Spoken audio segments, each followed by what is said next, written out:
Weston Foods is one of North America's largest baking companies. We've got sales approaching $2 billion. We've got 52 facilities across North America, and energy is a critical component to us meeting our quality and cost needs. Our annual spend is $31 million, and it's split between 22 for electricity and $9 million for natural gas.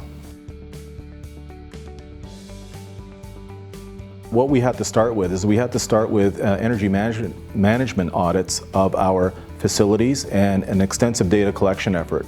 That would allow us to get the necessary intelligence, start comparing facilities, start comparing processes, and identifying opportunities.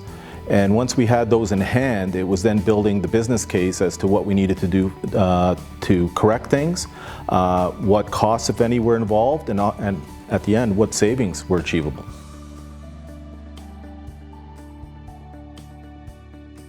There are really three key elements to getting our senior leadership buy-in. First of all is making sure that we've had a shared vision.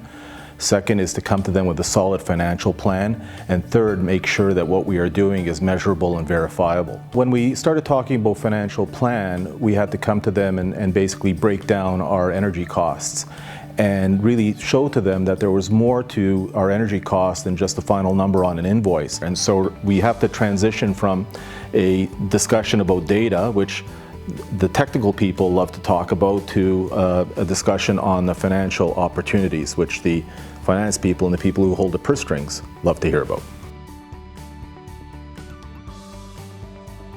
The results, starting with the opportunities we have identified, have been very impressive, approaching $2 million in opportunities with over 60 identified projects, with paybacks that range from 1 year, a few months, right up to 3 years, all within our hurdle rate. We've seen reductions in our utility costs for the 12 facilities that we have brought into the program. On an intensive basis. We've seen cost savings ranging from 13% to 16% off of our previous utility invoices. Completing those projects and being able to measure the results and prove that the outcomes were as we had planned builds our credibility with the leadership team and allows us to come back to them and ask them for additional funds to expand the program.